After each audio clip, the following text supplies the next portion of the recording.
Ал оқушылар, мына майшам сияқты өшпейтін жылы лебізімізді бір-бірімізге білдірейік. Озат оқушы бол, үлгілі оқушының бірі бол. Сабағымды беске оқы жүзіне күлді кетесің. Жарайсың. Сабақты беске оқы, ата-ананың Жақсы. міне бажасын саған менің сабағым.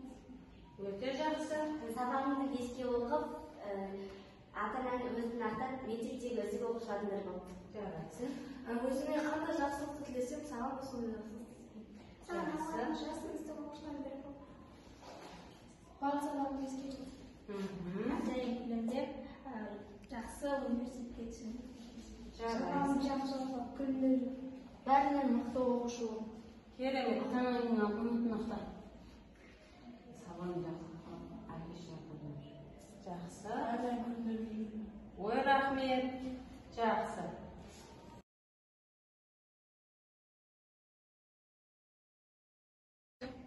Ал оқушылар, мына бүгінгі біздің өтіп жатқан жаңа тақырыбымыз Ерлан Жүністің "Менің атым тәуелсіздік" шығармасының мәнерлеп оқылуын тыңдап көрейік. Менің атым тәуелсіздік. Алып қорғанның құлағанын көрдім. Небәрі 6 жасымда. Алып тұлғалар жылағанын көрдім. Бастарын сүйеп ғасырға. Алып таулардың шайқалғанын көрдім. 6 жасымда сонықтым. Алып сөздерді айталғанын көрдім. Кіп-кішкентай халықтың. Алып кітаптар торыққанын көрдім. Сол сәтте одан безінгем. Алып ойлардың қорыққанын көрдім. Ең бір нәзік сезімнен. Алып сағаттар тоқтағанын көрдім. Өлшеуді уақыт жаңадан. Алып жүректер апталарын көрдім. 6 жасар. Енді бағанағы тыңдаған мәтініміз бойынша, талқылау бұрышы әдісі бойынша тапсырманы орындайық. Әнұран тобына шығарманың тақырыбы, елтаңба тобына шығарманың идеясы мен жанры, ал жаңағы ту тобына шығарманың тәрбиелік мәні. Ал осы тапсырманы орындайық, дескрипторы осы бойынша балл береміз. Және әр топқа орындаған бойынша смайликпен бағалаймын. Кім смайликтен жаңағы көбірек жинаса, сол топ әрине ұтады. Жақсы. Ал орындайық.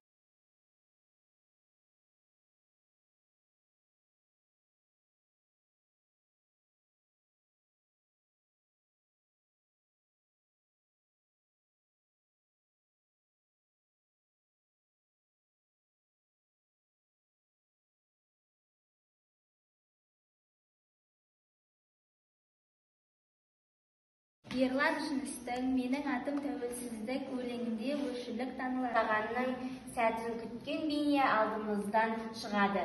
Бабаларымыздың қанымен келген ұлы құндылық. Шығарманың жанры өлең.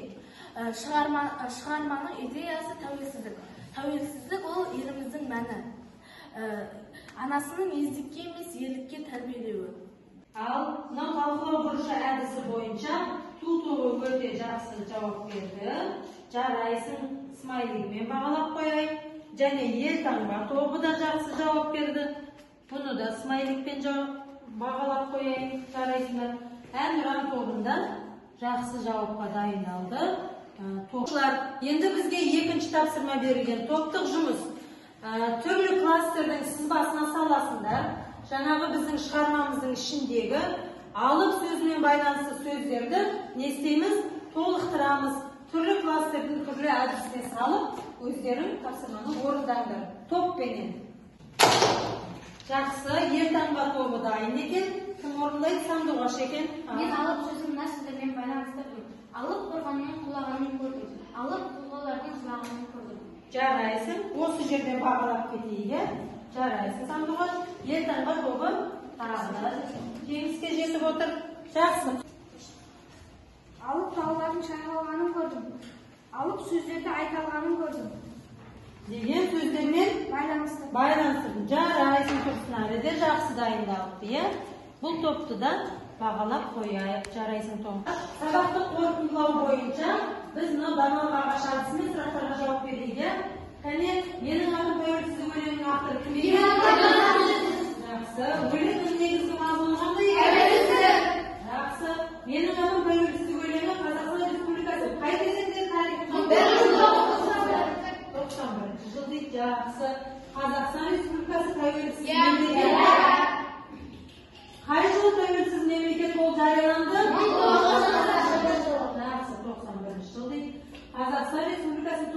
президенті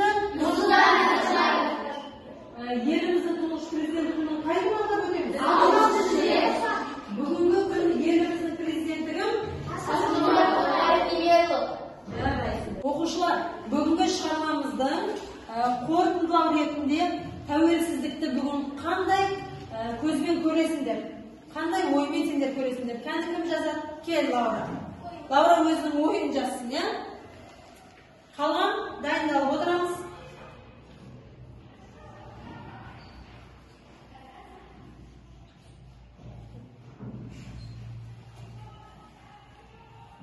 Жақсы, Лаура еркіндік дейді.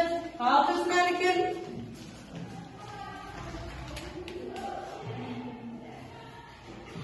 Келесі топтан кім шығады? Арайным, Аделя, дайындалып тұрыңдар.